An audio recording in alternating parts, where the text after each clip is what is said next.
नमस्कार, अस्सलाम वालेकुम। दोस्तों, आज मैं आपसे चर्चा करूंगा नेट जेआरएफ और सेट का जो सिलेबस है पॉलिटिकल साइंस का, वो सिलेबस 10 यूनिट्स में बंटा हुआ है और मैं अगले 10 दिन तक लगातार आपको एक टॉपिक पढ़ाऊंगा। इट मींस उसकी बड़ी बड़ी बातें बताऊंगा, कुछ एक छोटा सा टॉपिक लेके और ये 10 दिन तक चलेगा। हर एक यूनिट में से मैंने एक टॉपिक डिसाइड किया है। इस टॉपिक के साथ साथ मैं आपको ये भी बताऊंगा कि जो यूनिट है उसमें है क्या और हम उसको किस प्रकार पढ़ें, यानी छोटी मोटी चर्चा हम इस मुद्दे के ऊपर भी करेंगे। आज मैं आपसे जो चर्चा करूंगा वो मैं यूनिट फर्स्ट के ऊपर करूंगा। तो कलाम एकेडमी का जो नेट जेआरएफ का चैनल है, कलाम एकेडमी नेट जेआरएफ, आप उसको सब्सक्राइब कर लें ताकि आपको जब भी नेट और जेआरएफ से रिलेटेड कोई भी जानकारी प्राप्त करनी हो, कोई वीडियो देखना हो, कोई और मुद्दा देखना हो, तो आपको वो उस पर मिल सके। तो मैं यूनिट फर्स्ट की चर्चा करूं जो नेट जेआरएफ और सेट का सिलेबस है, उसमें दो चीजें दी हुई है। एक दिया हुआ है पॉलिटिकल थ्योरी के नाम से है ये यूनिट,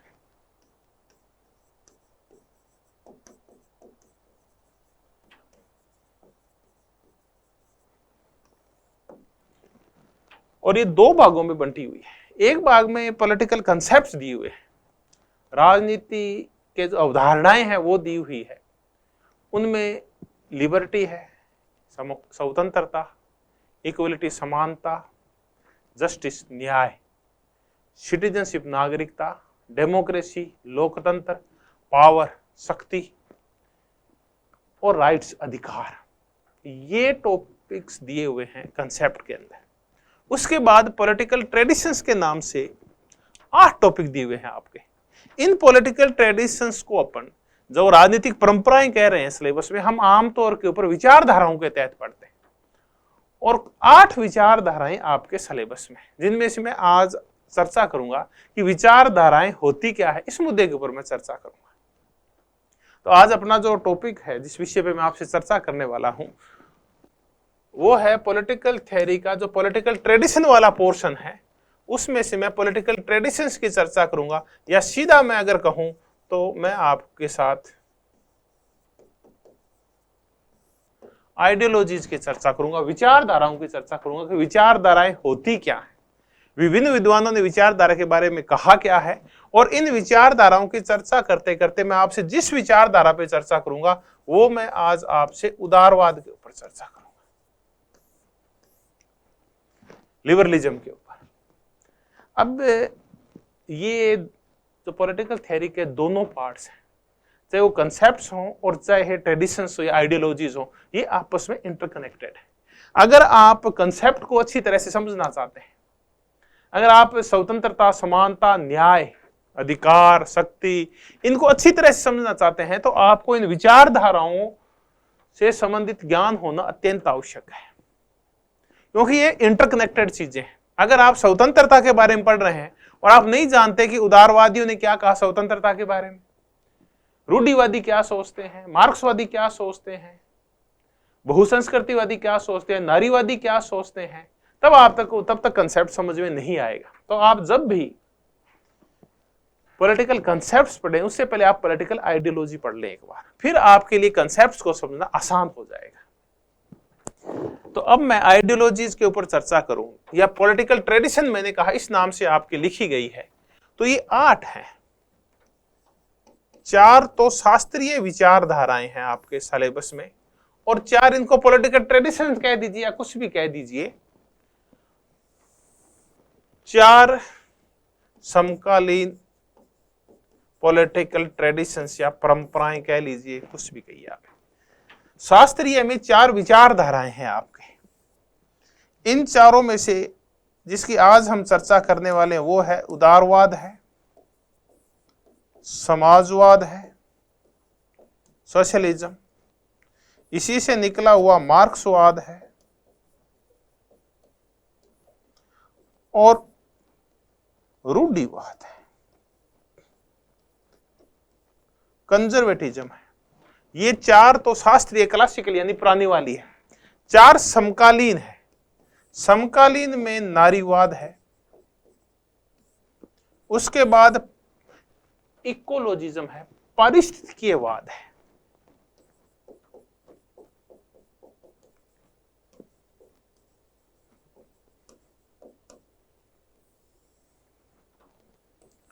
बहुसंस्कृतिवाद है, मल्टीकल्चरलिज्म है।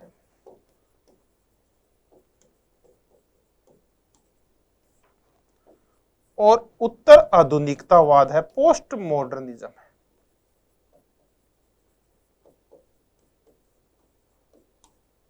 देखिए इन ट्रेडिशंस में से जो क्वेश्चंस आते हैं वो उत्तर आधुनिकतावाद में से लगभग हर बार एक क्वेश्चन आता है। आइडियोलॉजीज में अगर क्वेश्चन जरूर आता है, उदारवाद में से एक क्वेश्चन हर हालात में आता है। एक क्वेश्चन नारीवाद में से उठाया जाता है। क्योंकि हर एक यूनिट में से 10 क्वेश्चन आते हैं तो कुछ पॉलिटिकल कंसेप्ट्स में से उठाए जाते हैं, लेकिन आप इनका बंटवारा नहीं कर सकते ये कंसेप्ट का है या ये ट्रेडिशन का है, या उदाहरणाओं से उठाया गया है या फिर ये विचारधाराओं या परंपराओं से उठाया गया, ये आप डिसाइड नहीं कर पाते कई बार। फिर भी पोस्ट मॉडर्निज्म में से, नारीवाद में से जरूर आते हैं एक सवाल हर साल, उदारवाद में से एक पक्का आता है और एक मार्क्सवाद में से आता है। इन 4 टॉपिक्स, ये सबसे महत्वपूर्ण 4 टॉपिक है जिनको आप अच्छी तरह से करके जाएं कि उनमें से 4 क्वेश्चंस आते हैं।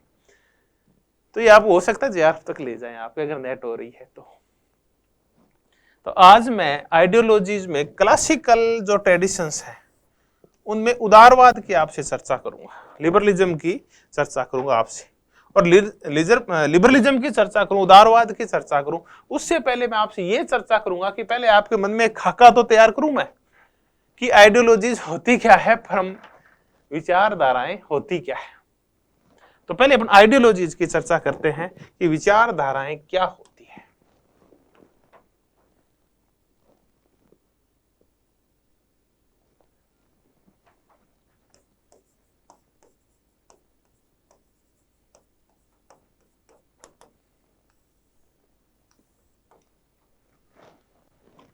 देखिए हम कंक्लूजन अंत में निकालेंगे, पहले मैं आपसे कुछ विद्वानों ने इनके संबंध में क्या कहा है मैं ये चर्चा कर लेता हूं। इस विचारधारा यानी आइडियोलॉजी शब्द का जो पहला प्रयोग था वो एक फ्रांसीसी विद्वान था, देसू द ट्रेसी, इन्होंने किया था। कई बार सीधा ही क्वेश्चन पूछते हैं कि विचारधारा शब्द का प्रयोग सबसे पहले किसने किया था, और एक बार तो ये भी पूछा हुआ कब किया था, 1796 में देसू द ट्रेसी, फ्रांसीसी विद्वान ने।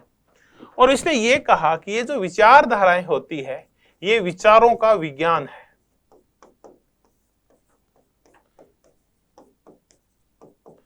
विचारों के विज्ञान का तात्पर्य ये है कि जिस प्रकार विज्ञान शाश्वत नियमों का निर्धारण कर देती है, उसी प्रकार मानव मन में ऐसे विचार बिठाए जा सकते हैं जो वैज्ञानिक दृष्टि से सही हो और व्यक्ति को उसके अकॉर्डिंग ढाला जा सकता है।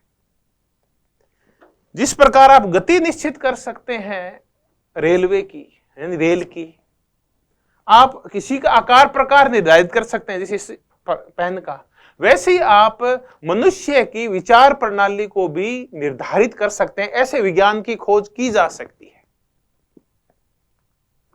जैसे न्यूटन के गति के नियम आने के बाद या आर्किमिडीज के उत्प्लवन के नियम आने के बाद हमने जहाज के साथ जो प्रयोग किया, पानी के जहाज के साथ, गतियों के साथ हमने जो प्रयोग किया, बंदूक के साथ जो प्रयोग किए हमने, वैसा ही मनुष्य के साथ प्रयोग करके उनको भी वस्तु की तरह बनाया जा सकता है। उनकी विचार प्रणाली को निश्चित किया जा सकता है और ऐसी एक विचार प्रणाली खोजी भी जा सकती है। एक अच्छी विचार प्रणाली जो सबके लिए फायदेमंद हो, जिसका सारे लोग फिर पालन करेंगे। तो ये था विचारों का विज्ञान, देसू द ट्रेसी ने सबसे पहले इसका प्रयोग किया। फिर आते हैं कार्ल मार्क्स और उसके दोस्त एंगल्स।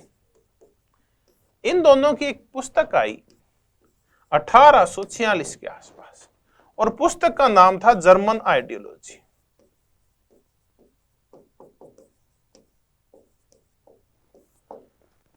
इस जर्मन आइडियोलॉजी में कुछ फ्रांसीसी जो विचारक थे, जो दार्शनिक थे, उनकी दर्शन की आलोचना की गई है जर्मन आइडियोलॉजी में। तो कार्ल मार्क्स और एंगल्स ने इस जर्मन आइडियोलॉजी में लिखा कि विचारधाराएं कुछ नहीं है, ये मिथ्या चेतना है। तात्पर्य ये है कि ये वो विचार हैं जो समाज के संपन्न तबके के द्वारा गरीब तबके के मन में बिठा दिया जाता है। उत्पादन के साधन के जो मालिक हैं, अगर हम पूंजीवाद में उनको बुर्जुआ मान ले तो ये बुर्जुआ के विचार होते हैं, जो बुर्जुआ अपने शासन की वैधता के लिए, गवर्नमेंट की लेजिटिमेसी के लिए, ताकि गरीब उस सरकार की जय जयकार करते रहें, वाहवाही करते रहें, कभी भी उस सरकार को पलटने की कोशिश नहीं करें। तो बुर्जुआ क्या करता है, प्रोलेटरिएट, सर्वहारा वर्ग के मस्तिष्क में कुछ ऐसे विचार बिठा देते हैं कि वो वर्तमान प्रणाली को सबसे अच्छा समझने लगता है, जबकि वो प्रणाली अच्छी नहीं होती। पूंजीवादी प्रणाली अच्छी नहीं होती मजदूरों के लिए, वो तो लूटती है उनको। उसके बावजूद वो जो पूंजीपति है वो मजदूर के दिमाग में ये बिठा देता है कि इससे अच्छी कोई शासन प्रणाली नहीं है, इससे अच्छी कोई शासन व्यवस्था नहीं है। तो ये एक मिथ्या चेतना, फॉल्स कॉन्शियसनेस पैदा करता है। सीधा ही पूछता है किसने कहा, तो किसने कहा, कार्ल मार्क्स ने। उसके बाद सेकेंड वर्ल्ड वॉर आया।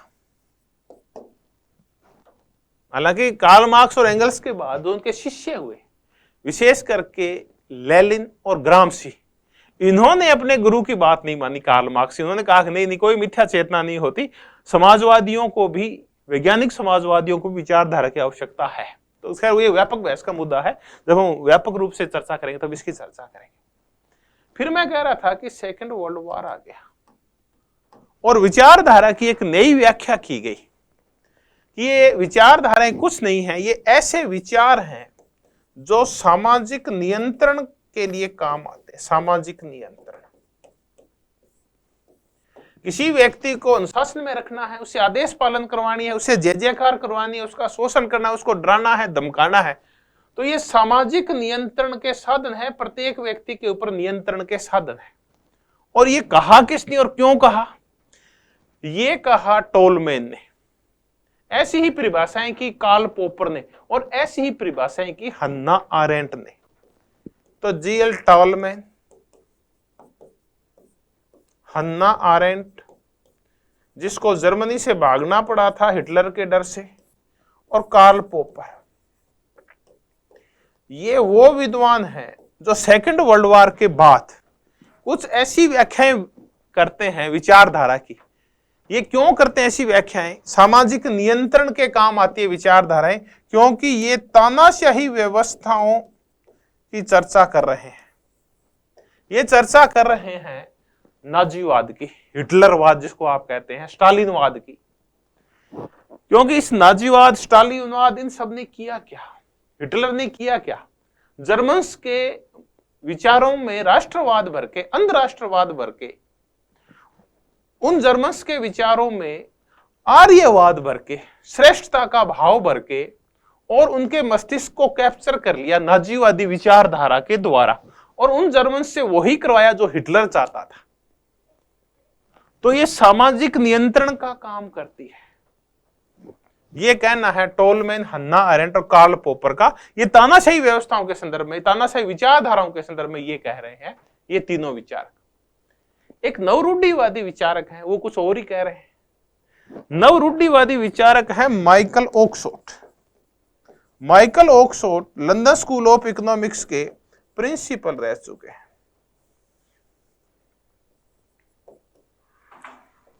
बहुत बड़े समकालीन रूढ़िवादी विचारक, आधुनिक रूढ़िवादी विचारक रह चुके हैं माइकल ओक्सफोर्ड। इनका कहना है कि विचारधाराएं कुछ नहीं होती, ये अमूर्त विचार प्रणाली है जो कोई काम की नहीं है। अमूर्त विचार प्रणाली।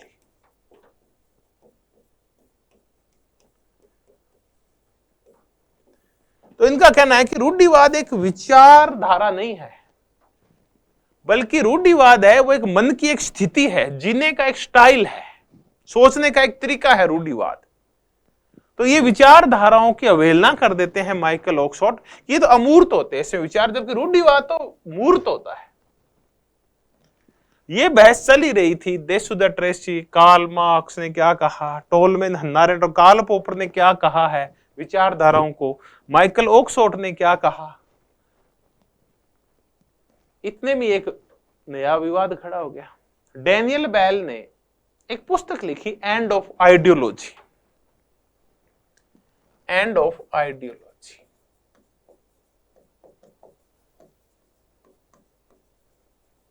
और डैनियल बेल, इन्होंने ये कहा कि 1960 में ये पुस्तक आई कि विचारधाराओं का अंत हो गया है, कि विचारधाराओं का जो आगमन हुआ था वो यूरोप में हुआ उदारवाद के साथ। जैसे औद्योगिकरण आया, औद्योगिक क्रांति हुई, उसके साथ साथ विचारधाराएं पैदा हुई। इन विचारधाराओं का मूल उद्देश्य था वो ये था कि व्यक्ति को आर्थिक रूप से, भौतिक रूप से, धन के रूप से समृद्ध कैसे किया जाए।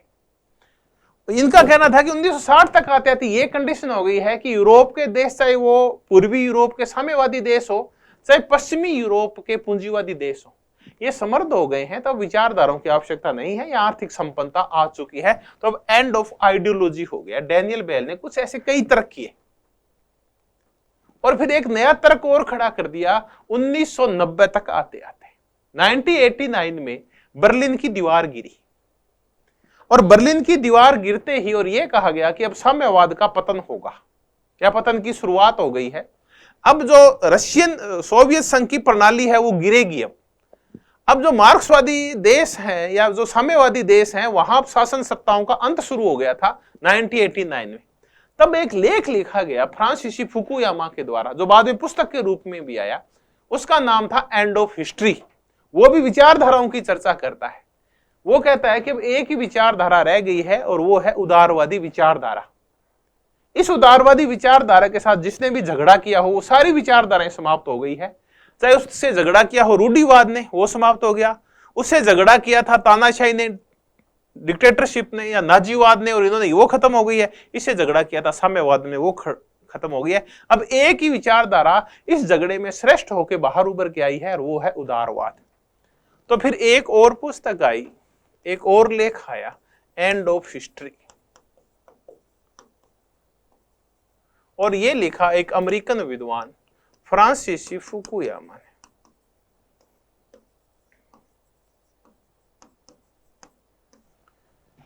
विचारधाराएं क्या है हमने ये भी देखा कि ये विचारों का विज्ञान है, ये मिथ्या चेतना है, ये सामाजिक नियंत्रण का साधन है, ये अमूर्त विचार प्रणाली है। किसने क्या कहा ये हमने देखा। डैनियल बेल ने क्यों कहा एंड ऑफ आइडियोलॉजी, और क्यों कहा फ्रांसीसी फुकुयामा ने एंड ऑफ हिस्ट्री।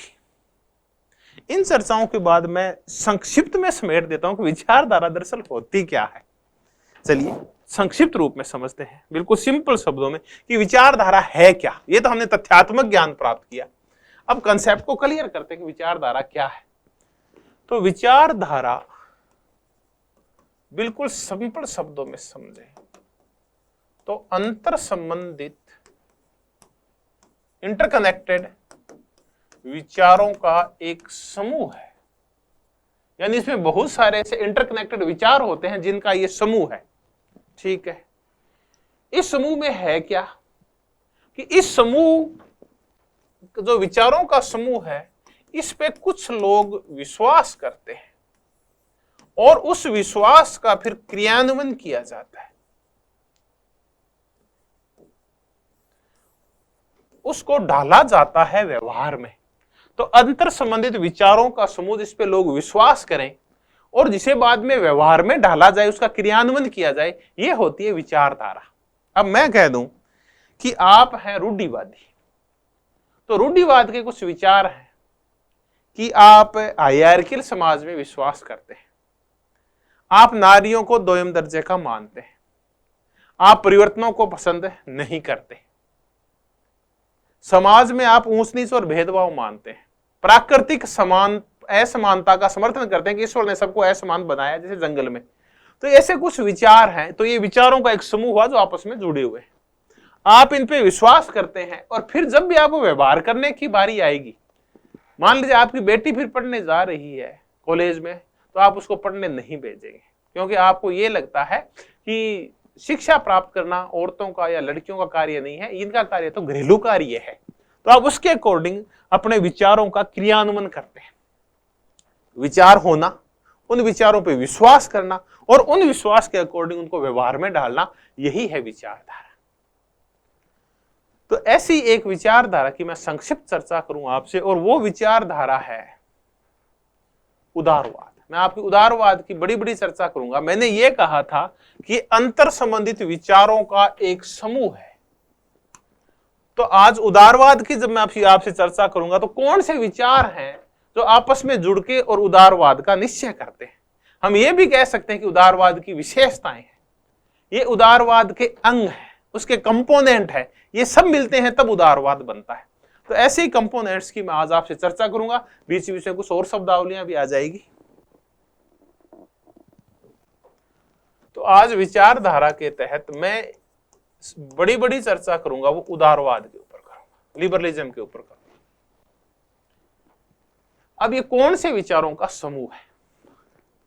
देखिए, उदारवाद मिलके बना है। कौन से संबंधित विचार है? व्यक्तिवाद।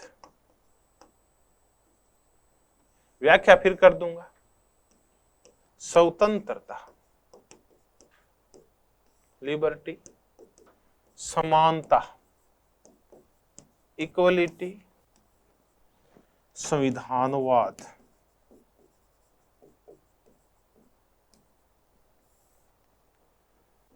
सहमति, कंसेंट, और एक मैं मुद्दा डाल दूं एक नंबर पे, वो है विवेकशीलता।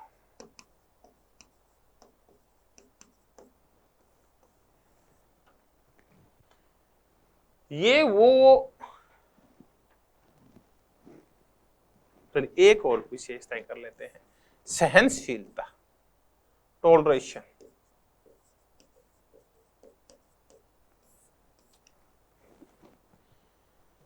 विवेकशीलता, व्यक्तिवाद, स्वतंत्रता, समानता, संविधानवाद, सहमति और सहनशीलता, ये है विशेषताएं उदारवाद की। कई बार सीधा ही क्वेश्चन आता है कि निम्नलिखित में से कौन सी विशेषता उदारवाद की है या कौन सी विशेषता नहीं है।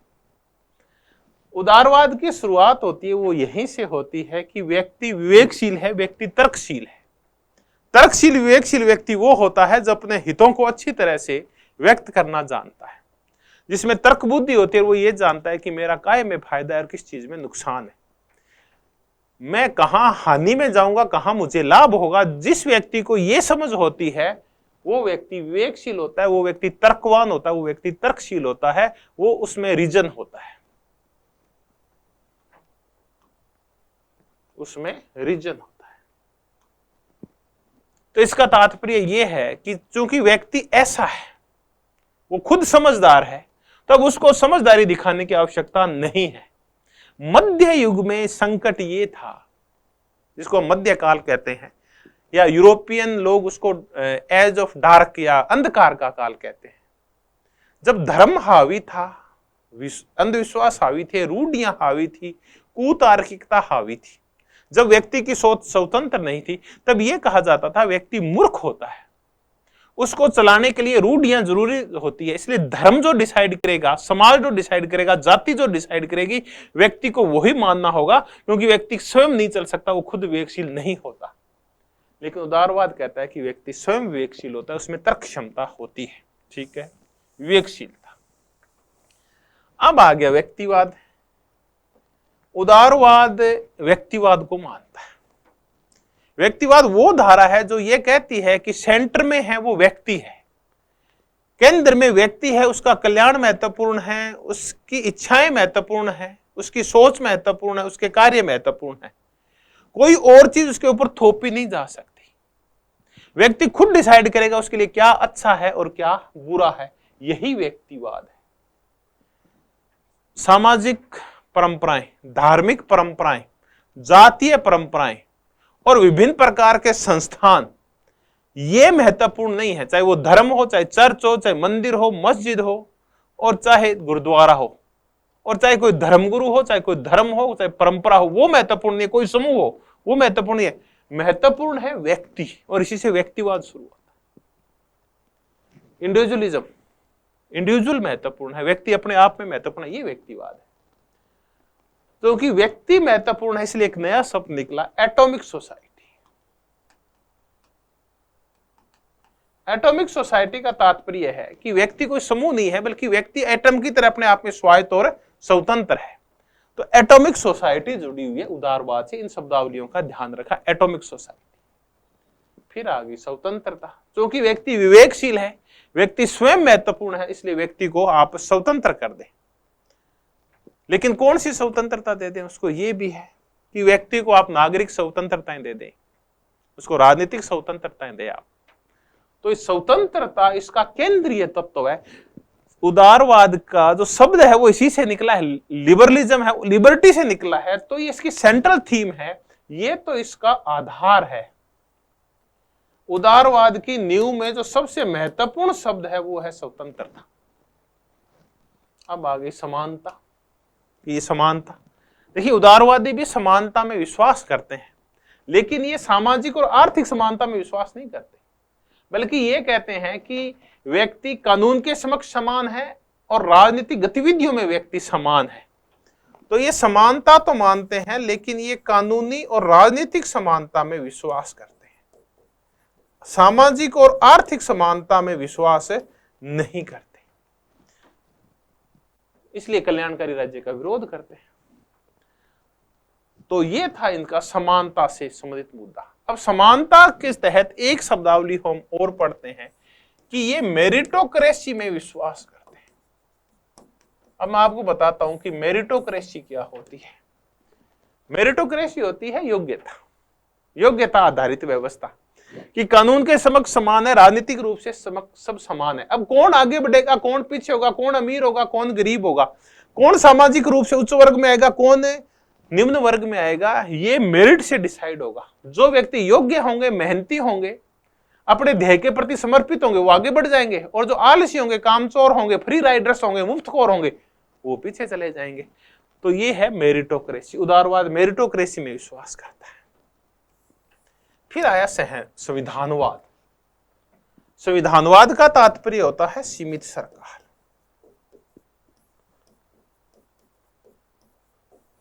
लॉर्ड एक्टन बड़े प्रसिद्ध विचारक हैं, लॉर्ड एक्टन, उन्होंने कहा है शक्ति भ्रष्ट करती है और ज्यादा शक्ति ज्यादा भ्रष्ट करती है। अगर हमने सरकार को खुला छोड़ दिया और सरकार को असीमित कर दिया तो व्यक्ति की स्वतंत्रता को छीन लेगी, व्यक्ति को अधिकारों को छीन लेगी। तो फिर क्या करें, सीमित सरकार की स्थापना की जाए, संविधान लिखित किया जाए, और संविधान लिखित भी नहीं है तो भी मानवाधिकारों की ऐसी व्यवस्था की जाए कि उन मानवाधिकारों के द्वारा उस व्यक्ति और मानव के अधिकारों के द्वारा सरकार के अधिकार सीमित हो जाएंगे। तो ये था संविधानवाद, जो सीमित सरकार, लिखित संविधान और अधिकारों में विश्वास करता है। फिर आ गया सहमति, कंसेंट। उदारवाद ये कहता है कि समाज में और राजनीतिक व्यवस्था में, राजनीतिक संस्थाओं में जो कुछ होगा वो सहमति से होगा, और जो सत्ता की और शक्ति के जो भी सूत्र हैं वो सारे सूत्र डाउन टू टॉप चलेंगे। डाउन टू टॉप का तात्पर्य है कि सत्ता नीचे से चलेगी, ऊपर तक जाएगी, यानी व्यक्ति, लोग हैं, वो डिसाइड करेंगे कि हमें क्या चाहिए। तो ये डाउन टू टॉप की ओर जाती है, व्यक्ति खुद डिसाइड करेंगे कि हमारी सहमति से हो जो कुछ भी हो। यही सहमति है फिर उदार लोकतंत्र के रूप में प्रकट होती है, लिबरल डेमोक्रेसी के रूप में प्रकट होती है, प्रतिनिधियात्मक शासन के रूप में प्रकट होती है, नियमित चुनाव के रूप में प्रकट होती है। ठीक है, ये था सहमति। अंतिम हम कर रहे हैं, देखिए इसे बहुत सारी शब्दावलियां हैं, बड़ी बड़ी की है, सहनशीलता, टॉलरेशन। उदारवादी विरोधी विचारों के प्रति भी सहनशील होते हैं, ये उनमें भी अच्छाइयां तो उनको स्वीकार करते हैं और परिवर्तन में विश्वास करते हैं। तो सहनशील, टॉलरेस होते हैं ये। और इसी टॉलरेशन से एक शब्द निकला है कि ये बहुलवादी होते हैं।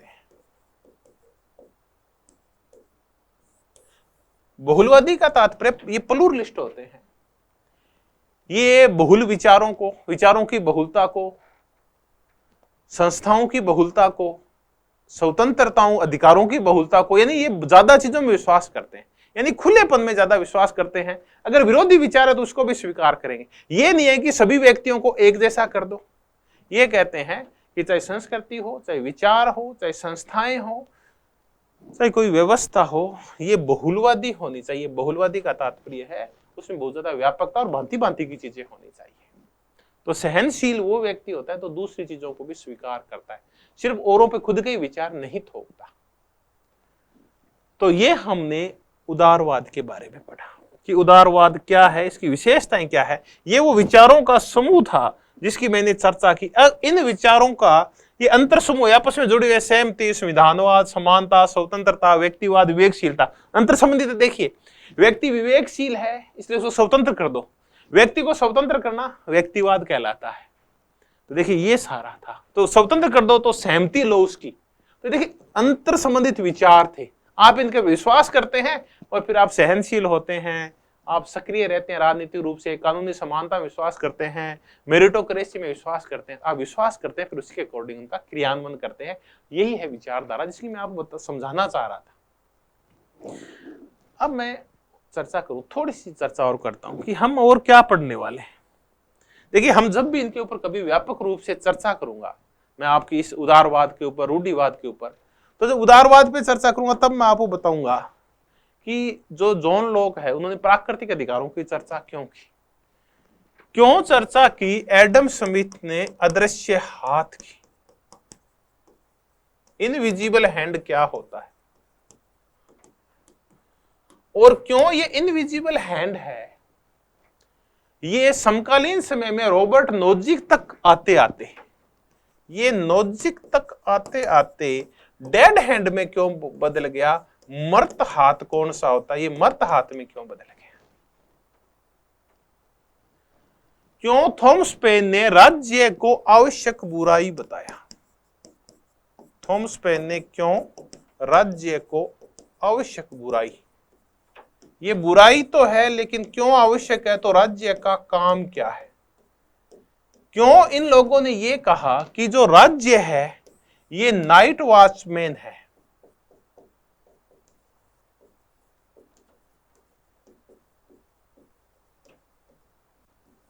ये नाइट वॉचमैन स्टेट क्या होता है, नैनी स्टेट के क्यों ये विरोध करते हैं, इन सब की हम चर्चा करेंगे। फिर आखिर क्यों लाल भय पैदा हुआ, क्यों क्रांति का भय पैदा हुआ, और क्यों शास्त्रीय उदारवाद आधुनिक उदारवाद में बदल गया, क्यों जेम्स मिल को अपने विचार बदलने पड़े, और क्यों न्यू लिबरल्स आए। ये न्यू लिबरल्स कौन आए, चाहे वो ग्रीन है, चाहे वो होब हाउस है,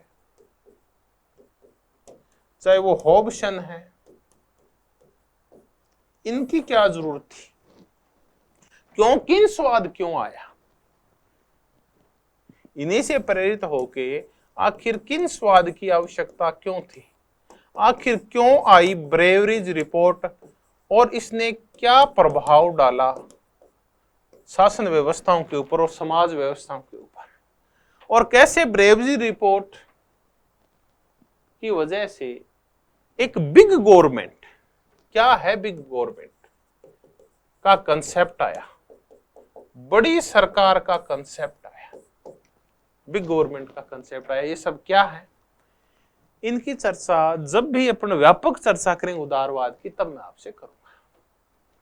तो दोस्तों अगर आप इसी प्रकार कुछ और ज्ञान प्राप्त करना चाहते हैं तो आप लगातार जुड़े रहें कलाम एकेडमी का जो यूट्यूब चैनल है, कलाम एकेडमी नेट जेआरएफ, उससे मैं आगामी लगातार 10 दिन तक नेट जेआरएफ और सेट से संबंधित जो सिलेबस है और उसके एक एक टॉपिक को रोज आपके साथ चर्चा करूंगा। धन्यवाद, बहुत बहुत धन्यवाद। आप जरूर सब्सक्राइब करें इस चैनल को और अपने दोस्तों से भी कहें। Thank you.